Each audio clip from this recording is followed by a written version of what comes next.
दूसरे पर बोल्ड हो गया था लेकिन मैं बहुत आप लोगों को बधाई देना चाहता हूँ। बहुत शानदार ये कवि सम्मेलन मुशायरा है। सर आप तो फिर एक कमरा मुझे परमानेंट यहाँ दे दीजिए और उसको मैं किराए पे उठाया करूँगा। नहीं कहने नहीं दूंगा। देखिए ये है ऐसे कबूल सब करते हैं लेकिन फिर मना कर देते हैं। ऐसे जैसे हम शादी में 7 फेरे लेते हैं तो 7 शर्तें कबूल करते हैं, पालन एक का भी नहीं करते हैं। क्या हिना जी पढ़ रही थी, बहुत बढ़िया पढ़ा उन्होंने कि दूसरी मोहब्बत हो सकती है। अब मैं भाई साहब की तरफ देख रहा था, जज साहब की तरफ। मैं ये नहीं समझ पाया, अब इस बात पे आप ताली बजाना, मैं ये नहीं समझ पाया कि हिना अपनी दूसरी मोहब्बत की बात कर रही है कि हस्बैंड की दूसरी। ये मैं नहीं समझ पाया।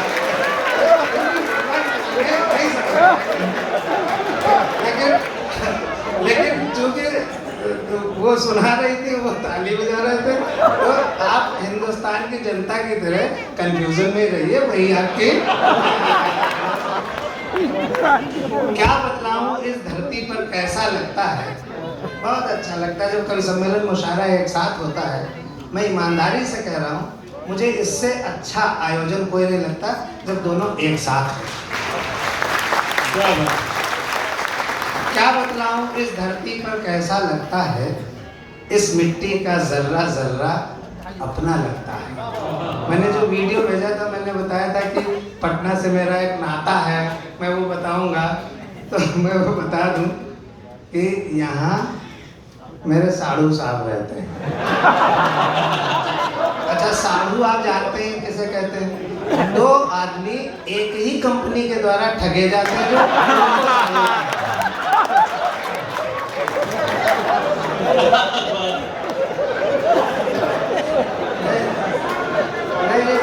जो जो लोग ठगे गए वो ताली बजाते हैं,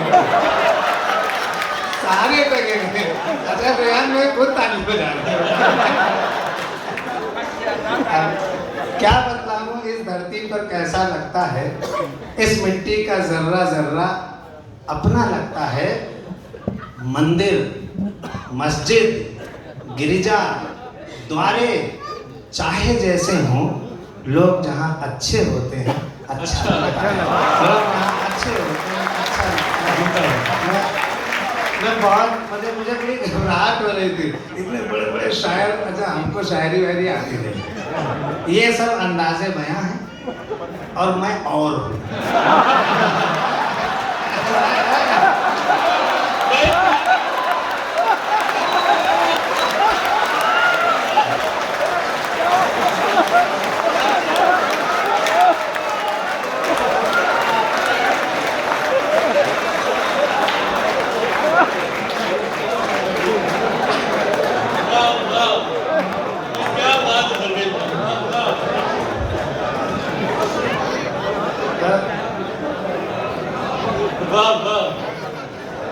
नहीं सर महफिल कहाँ लूट ली, इसको महफिल लूटना कहते हैं, इसका लोग पेमेंट नहीं देना चाहते हैं।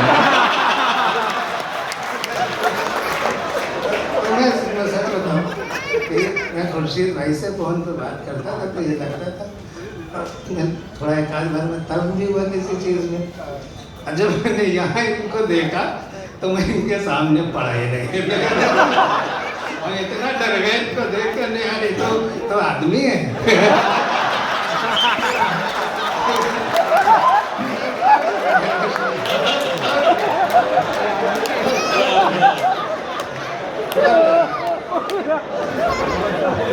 मैं आया आज मैं बस 2-4 दिन बस आपसे शायरी लोगों से सुन लीजिएगा, सुना देंगे बढ़िया।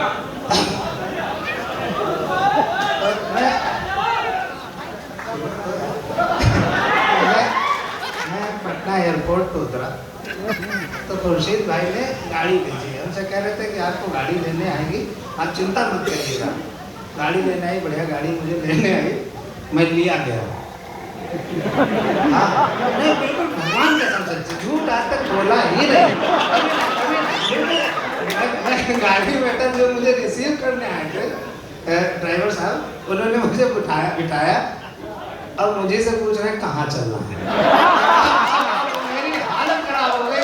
मैं समझ नहीं पा रहा था कि मुझे रिसीव किया जा रहा है, क्या किया जा रहा है। मैं बड़ा परेशान हुआ। तो मैं बड़ा परेशान हुआ। फिर मैंने खुर्शीद भाई को फोन किया, हमने कहा कहाँ आना है। तो सिग्नल थोड़ा काम कर रहा था, थोड़ा नहीं कर रहा था। तो खुर्शीद भाई ने कहा होटल रॉयल बिहार। ठीक है, ड्राइवर को भी नहीं पता। हमने कहा भैया तुमको भेजा गया है, तुम हो क्या? बोला मैंने आज ही सवेरे ड्राइवरी ज्वाइन की। आज ही ज्वाइन की। रहने वाले कहाँ के हो? बोला मैं रहने वाला प्रतापगढ़ का हूँ। मतलब यहाँ के बारे में उसको कुछ पता नहीं। रॉयल बिहार होटल नया नया बना, उसको बिल्कुल नहीं पता। मैंने रेहान भाई को फोन किया कि रेहान भाई ये रॉयल बिहार होटल है कहाँ? तो इन्होंने कुछ समझाया। ये भी लखनऊ के रहने वाले, इनको भी यहाँ का खास नहीं पता था। तो कुछ ऐसे इन्होंने उल्टा सीधा में बताया। अब समझ में आया, ड्राइवर चलता जा रहा, पटना खत्म नहीं हो रहा। फिर हमने फिर खुर्शीद भाई को फोन किया। हमने कहा खुर्शीद साहब ये रॉयल बिहार होटल है कहाँ? अब जो खुर्शीद भाई ने जो PLF के करता करता है, उन्होंने जो मुझे राय दी है, उस राय पे आप ताली बजा देना, आनंद आ जाएगा। हमने कहा खुर्शीद भाई ये रॉयल बिहार होटल है कहाँ? बोले अस्थाना साहब किसी जिम्मेदार आदमी से पूछ लीजिए।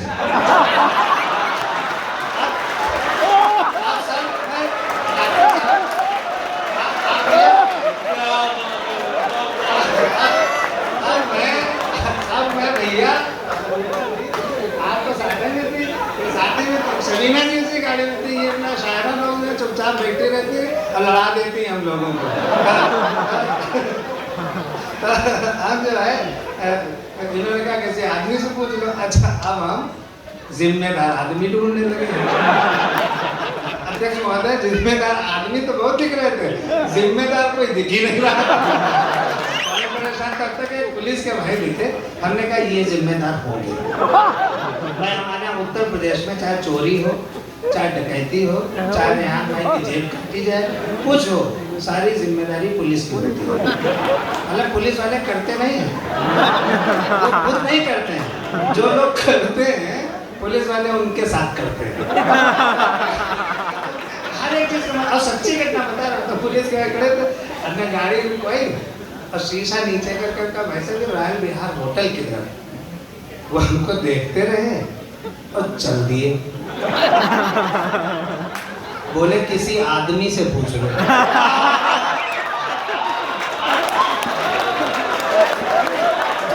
अब सर मेरी हालत खराब हो गई। तेरा किसी आदमी से पूछ लो, क्या पुलिस आदमी नहीं होती क्या? मैं ये सोचने लगा, लेकिन पहुंचने की जल्दी थी। प्यार मैंने कहा तो जल्दी आ जाइएगा, होटल में पहले आइएगा, आप लोगों से कुछ काम है। ये जो कुर्सियाँ आप देख रहे हैं ना, खैर हम आगे बढ़े। डॉक्टर साहब सुनिए, आप तो बहुत प्यारे इंसान हैं। जब आप वो सेंटर में मिनिस्टर थे तो लखनऊ में कई बार कवि सम्मेलन कराया। तो मैं बहुत आपको देख के बड़ा खुश हो रहा था और मैं सोच रहा था आप जल्दी से फिर बनिए। तो खैर हम आगे बढ़े तो जीप खड़ी थी। फिर कुछ सच्ची घटना, तो भगवान का जीप खड़ी थी, उसमें पुलिस के बड़े अफसर बैठे थे, बड़े वाले मतलब, तो बड़े अफसर थे। तो मैं उतर के गया। मैं आपको भी बताऊं, अगर किसी अफसर के पास आप जाएं तो हमेशा उतर के जाएं, वरना वो आपकी उतार देगा। बिल्कुल बिल्कुल सच्ची बात है। तो मैं उतर के गया। मैंने कहा वो सर वो रॉयल बिहार होटल किधर है? बोले क्यों? हमने कहा हमको वहाँ जाना है। बोले क्यों? हमने कहा हमको वहाँ ठहरना है। बोले क्यों? हमने कहा आज वहाँ मुशायरा है। बोले क्यों? हम समझ गए ये बड़ा अफसर। हम समझ गए बड़ा अफसर है। बड़ा अफसर क्या होता है आपको बताता हूँ, आप बहुत एंजॉय कीजिएगा। बड़ा अफसर वही होता है जिसको ये न पता हो कि हमारे शहर में कब क्यों और क्या होता है। हमने कहा भाई साहब वो मुशायरा है। तो उन्होंने कहा क्यों? अच्छा ये हमको भी नहीं पता क्यों, ये क्यों हो रहा है हमको भी नहीं पता, और ये रेहान भाई को भी नहीं पता क्यों हो रहा है।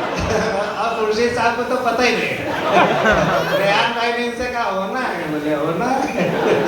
तो ये है, तो लेकर मैंने कहा कि भाई मैं कवि हूँ, शायर, मुझे वहाँ जाना है। बिल्कुल सच्ची घटना बता रहा हूँ, लगभग 11:30 पौने 12 बजे। हमने कहा हमको वहाँ जाना है, मैं कवि हूँ। तो उन्होंने हमको देखा, बोले तुम कवि हो? देखने में तो आतंकवादी लगते हो। तो हमने उनसे पूछा आतंकवादी होता क्या है। व्यंग्य की भाषा शुरू करता हूँ। और पटना उस प्रदेश की राजधानी है जो प्रदेश हर साल हमें सबसे ज्यादा IAS और IPS अफसर देता है। मैं उस प्रदेश की राजधानी में खड़ा हूँ जहाँ हिंदुस्तान की संस्कृति पैदा हुई, जहाँ बुद्ध पैदा होते हैं जो कहते हैं जियो और जीने दो, जहाँ महावीर पैदा होते हैं कहते हैं अहिंसा परमो धर्मा, और जहाँ गुरु गोविंद सिंह पैदा होते हैं कहते हैं कि 1.25 लाख से 1 लड़ाऊं अगर वतन के ऊपर आँच आ जाए तो उस धरती पर मैं खड़े हो सकती हूँ। मैं व्यंग्य की भाषा शुरू करता हूँ। बस मुश्किल से 5-7 मिनट आपके पास रहूँगा, क्योंकि मुझे पता है बड़े शायर हैं, उनको भी सुनना है। मैंने अपना टाइम के शुरू में जो ले लिया है उसी में मैं सुपरहिट हो चुका हूँ।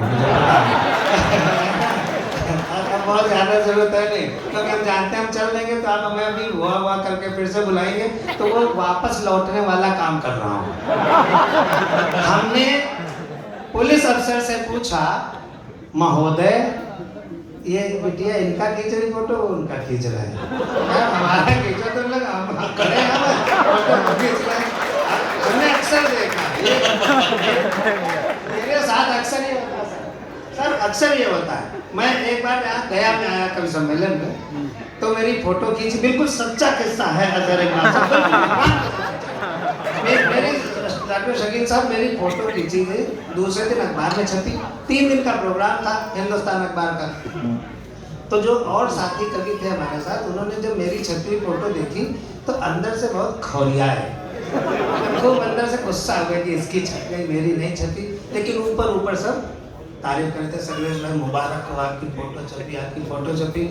तो हम भी शुक्राने झुके जा रहे थे, अरे सर आपकी दुआएं हैं कर, ऐसा कहा जाता है। जबकि अंदर से हम कहते जा रहे मेरी छपनी थी। अंदर सब ये करते। तो एक जने बोले कि सर्वेश मिठाई खिलाओ, सच्चा किस्सा बता दे, फिर मैं छोटी सी कविता सुना के बैठ जाऊँ। वो सच्चा किस्सा है। तो मेरी फोटो चली, बोले मिठाई खिलाओ। हमने कहा अच्छा मैं खुद खिलाऊंगा, मैं खुद जा रहा हूँ लेने, क्या कहेंगे।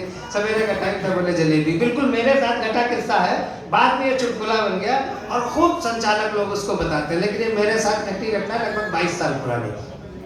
तो मैं पहुंचा वहाँ जलेबी की दुकान पे, तो मेरे आगे एक लड़की खड़ी थी, वो जलेबी खरीद रही थी। वो लगभग थी 19 साल की और मैं था 21-22 साल का। मैं उसी लड़की पर नजर लगाया था, आप गलत मत समझिए। मैं बड़ा था तो मेरी जिम्मेदारी थी कि छोटों पर नजर रखें। इसलिए आप इसको देखते, उस लड़की ने 100 ग्राम जलेबी खरीदी। मैंने देखा हलवाई ने अखबार के उसी पन्ने पर उसको 100 ग्राम जलेबी दी, जिस पर मेरी फोटो छपी हुई। बिल्कुल सच्चा केस।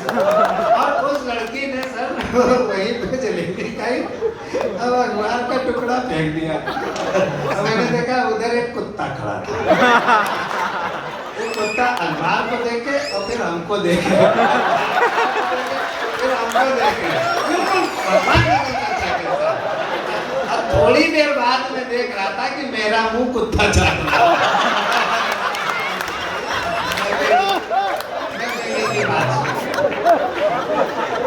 हमने पुलिस अफसर से पूछा, सुनिएगा शिकायत की भाषा समझिएगा, आप सब लोग पढ़े लिखे और बताने के होते हैं। जो वाह वाह करेगा, जो ताली बजाएगा वो पढ़ा लिखा है, और जो नहीं करेगा वो अपना समझे हमें क्या करना है। हमें क्या करना है कि नहीं। हमने पुलिस अफसर से पूछा, महोदय बता सकते हैं ये आतंकवादी किसे कहते हैं। पूरी जो हमारी व्यवस्था है उस पर अगर आपको चोट महसूस होती हुई दिखाई पड़े तो आप मुझे नवाज दीजिएगा अपनी दुआओं से। हमने पुलिस अफसर से पूछा, महोदय बता सकते हैं ये आतंकवादी किसे कहते हैं। वो बोले हत्या कर दो, वो बोले हत्या कर दो। अगली लाइन सटायर पकड़ लीजिएगा। वो बोले हत्या कर दो, पकड़े गए तो अपराधी वरना आतंकवादी। मैं सर लखनऊ से आया हूँ। लखनऊ राजधानी है, जैसे पटना राजधानी है बिहार की, ऐसे लखनऊ उत्तर प्रदेश की राजधानी है। लखनऊ में विधानसभा मार्ग है, पटना में भी होगा ही, मैंने देखा नहीं क्योंकि गया नहीं उधर, कभी मौके नहीं मिला। यूपी में भी नहीं मिलता, लेकिन वो रास्ता है तो निकल लेता हूँ, नहीं तो वहाँ कौन जाने देगा हमें, क्योंकि हम आम जनता है, पढ़े लिखे।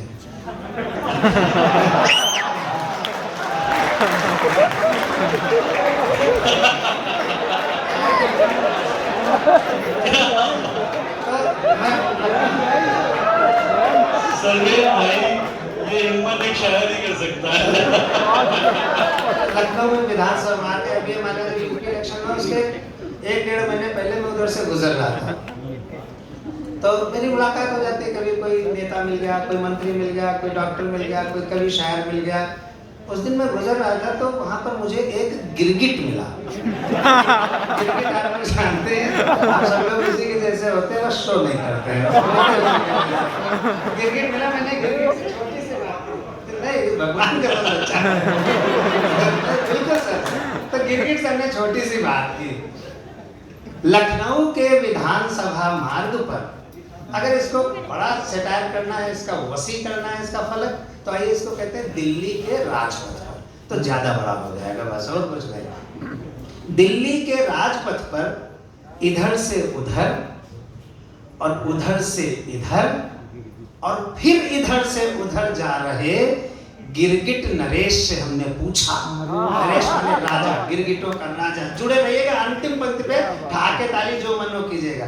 गिरगिट नरेश से हमने पूछा, गिरगिट जी बता सकते हैं अपने और दल बदलू नेता के बीच आपसी संबंध को तुलनात्मक रूप से समझा सकते हैं? तुलनात्मक मतलब the comparative study between the two. आपने सर बिल्कुल सही है, अंग्रेजी ठीक बोले तो।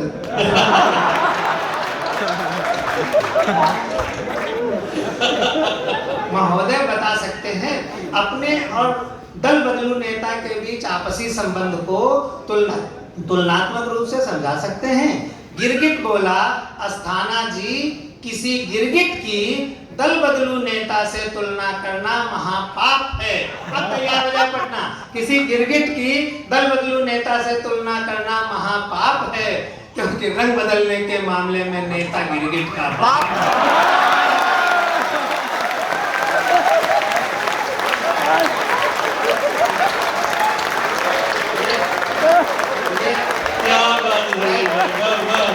देखिए सर, मैं हाथ जोड़कर भगवान का कसम खाकर कह रहा हूँ, ये सब मैं उत्तर प्रदेश के नेताओं के लिए कह रहा हूँ।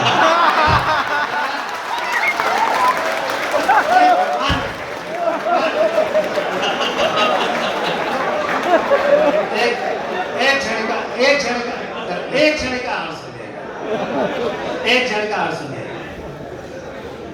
हम अपने मित्र दरोगा जी के घर गए। मैं एक बात बता दूं, पढ़ा लिखा व्यक्ति, आप सब लोग पढ़े लिखे, ये जो नेता है, पुलिस है, इंजीनियर है, डॉक्टर है, इन्हीं पर व्यंग्य क्यों किया जाता है, सटायर इन पर क्यों किया जाता है? क्योंकि ये सोसाइटी को गवर्न करते हैं। जिनके पीछे सोसाइटी चलती है उन्हीं पर सटायर किया जा सकता है। क्या बात? किसी मजदूर पर कभी कोई व्यंग्य नहीं हो सकता, किसी किसान पर कोई सटायर नहीं हो सकता, किसी रिक्शे वाले पर कोई सटायर नहीं हो सकता। जो इस तरह के बड़े लोग यहाँ बैठे हैं, अगर व्यंग्य उनके ऊपर लागू होता है तो अपने को सुधारें। ये मैं गंभीरता से बात कर रहा हूँ, हैसियत एक कवि। अगर उनके ऊपर लागू होता है तो अपने को सुधारें, अगर नहीं लागू होता है तो खूब मस्ती लेकर ठहाके लगाएं और उन लोगों को देखें जो ऐसा करते हैं। तो हम अपने मित्र दरोगा जी के घर गए, देखा दरोगा जी मर गए।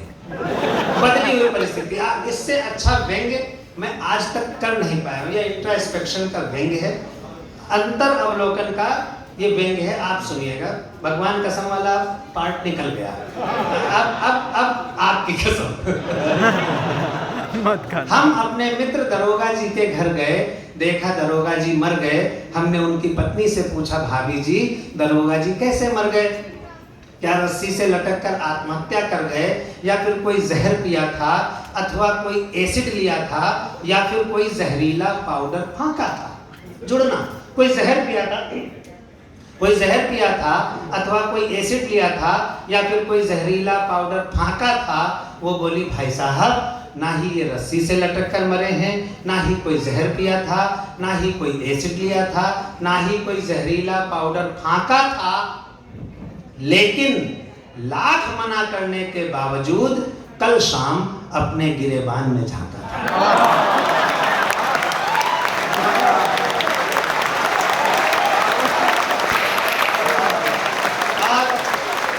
आखिरी 1 मिनट और दे दीजिए sir, thank you so much. आखिरी 1 मिनट और मनसे चाहता हूँ, थोड़ा मैंने टाइम ले लिया, माफ कर दीजिएगा। पता नहीं दोबारा रेहान भाई बुलाए ना बुलाए, कर मैं पूरी बढ़ा। आखिरी 1 मिनट और। ये क्षणिका मैंने तब लिखी, कलकत्ता में फ्लाईओवर गिरा और उसके नीचे 34 मजदूर दबकर मर गए। तो जिस कंपनी ने उस पुल को बनाया था, उससे जब इंक्वायरी की गई तो उसने कहा कि we are not responsible for this mishap, this is act of God. यानी हम इस दुर्घटना के जिम्मेदार नहीं हैं, ये खुदा की कुदरत है जो भी है। मुझे लगा इस बात पर अगर आप सहमत होना तो आप ताली बजा देना एक बार। मुझे लगा नहीं, this is not act of God, this is act of fraud. मुझे ये लगा, तब मैंने ये क्षणिका लिखी। बड़े जिम्मेदार लोग सब बैठे हैं, शासन प्रशासन के लोग बैठे हैं, जज साहब बैठे हैं, हमारे विधान परिषद अध्यक्ष बैठे हैं, पूर्व केंद्रीय मंत्री सर बैठे हैं, और सब लोग बड़े लोग बैठे हैं जिनके नाम मैं नहीं जानता, लेकिन सब आदरणीय हैं। मैं उनके सामने अंतिम क्षणिका रखता हूँ और अपना स्थान लेता हूँ। जो विभागीय जाँच होती है तो कभी भी हमने ये नहीं देखा अपनी 37 साल की पत्रकारिता और कविता की जिंदगी में कि किसी भी विभाग के आदमी को कोई पनिशमेंट मिला। हमेशा जो है वो बरी हो जाते हैं। बस यही इसकी थीम है। और पुल जो गिरा था उससे मैंने ये क्षणिका उठाई। मेरा आज का अंतिम हिस्सा, विभाग ने पुल पर ये इल्जाम लगाया, विभाग ने पुल पर ये इल्जाम लगाया कि सारा सीमेंट और लोहा इसी पुल ने खाया। बहुत पढ़ी लिखी भाषा में पढ़ी लिखी बात कर रहा हूँ, पढ़े लिखे लोगों के बीच में। विभाग ने पुल पर यह इल्जाम लगाया कि सारा सीमेंट और लोहा इसी पुल ने खाया। पुल बहुत घबराया, अपने आप को निर्दोष बताया कि हुजूर सारा सीमेंट और लोहा मैंने नहीं पाया। एक अक्षर पर ध्यान दीजिएगा। पुल बहुत घबराया, अपने आप को निर्दोष बताया कि हुजूर सारा सीमेंट और लोहा मैंने नहीं पाया, मेरे हिस्से तो बहुत जरा सा आया, मेरे हिस्से तो बहुत जरा सा आया। लेकिन उसकी एक नहीं सुनी गई, उसकी हर दलील, हर याचना जांच कमीशन के सामने धुनी गई। आखिरकार फैसला पुल के विरोध में ही आया, पुल के विरोध में आया। आखिरकार फैसला पुल के विरोध में ही आया कि सारा सीमेंट और लोहा इसी पुल ने खाया। ये व्यंग्य नहीं था, ये प्रियम्बल ऑफ द सटायर था, ये भूमिका थी व्यंग्य की। अब आगे की 2 पंक्तियां असली व्यंग्य हैं और मेरे काव्य पाठ का अंतिम चरण भी, कि सारा सीमेंट और लोहा इसी पुल ने खाया। पुल अपने ऊपर लगाए गए इस झूठे सरकारी विभागीय इल्जाम को, पुल अपने ऊपर लगाए गए इस झूठे विभागीय इल्जाम को किसी तरह सहन कर गया और अगले दिन ही नदी में कूद कर मर गया। अगले दिन बहुत बहुत धन्यवाद, बहुत क्या कहना।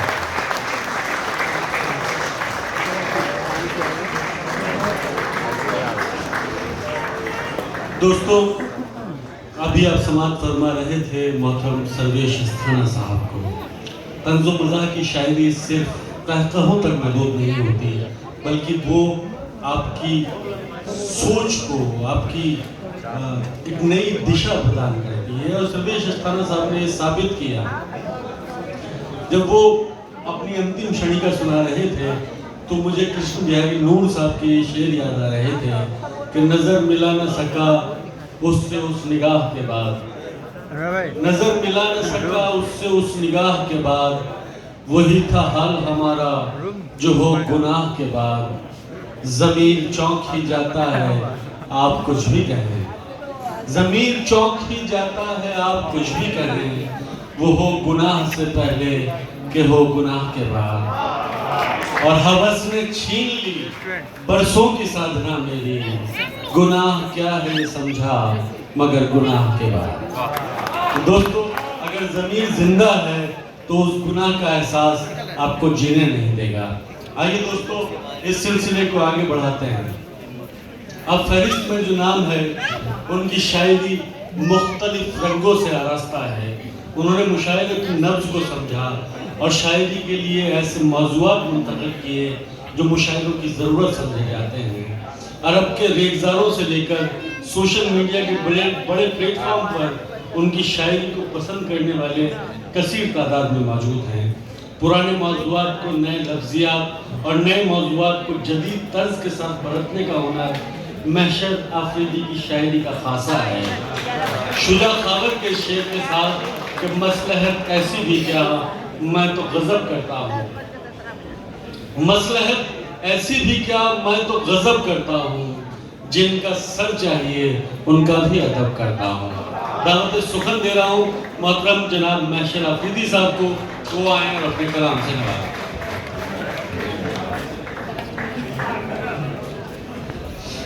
बहुत शुक्रिया दोस्तों। आदाब पटना और गायबाना सदर से इजाज़त चाहता हूँ। नहीं, ऐलान नहीं हुआ तो मेरे ख्याल से मैं इजाज़त चाहता हूँ। बहुत शुक्रिया, बहुत शुक्रिया अंदाज़े बयां और यानी रेहान सिद्दीकी साहब और शाजिया आपी और उनके हस्बैंड उर्फी साहब। ये ऐलान करना ज़रूरी है और PLF के खुर्शीद साहब, माशाल्लाह बहुत अच्छा आपका मुशायरा हो गया है और इसके लिए मैं पटना का बहुत शुक्रगुजार हूँ। बहुत शुक्रिया। एक लतीफ़ा मुझे याद आ रहा है। एक शादी में एक फिलोसफर टाइप आदमी भी जो है इनवाइट था, तो जो मेज़बान थे वो उनके पास आए कि सर ये पनीर लीजिए ना। पनीर एक बार खाया, मज़ा नहीं, खाया ही नहीं। सर ये चिकन फ्राई लीजिए। कल नहीं, एक बार खाया था, मज़ा नहीं, सब खाया था, मज़ा नहीं आया। शराब स्टूडेंट लाइफ में एक बार पी थी, मज़ा नहीं आया, फिर पी नहीं। सिगरेट तो पी लीजिए सर। एक बार बचपन में पी थी, मज़ा नहीं आया। एक दिन उनका लड़का आ गया, डैडी घर चलिए बहुत देर हो गई। नहीं, आपका बेटा है जी, मैं ये भी इकलौता ही होगा।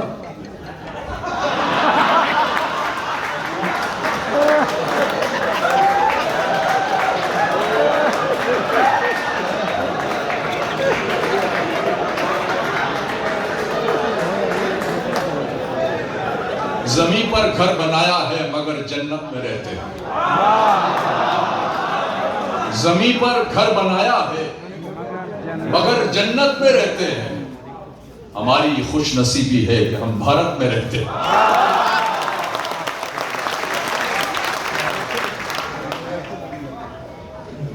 हमारी खुश नसीबी है कि हम भारत में रहते हैं। जितनी भी की थी उतनी मोहब्बत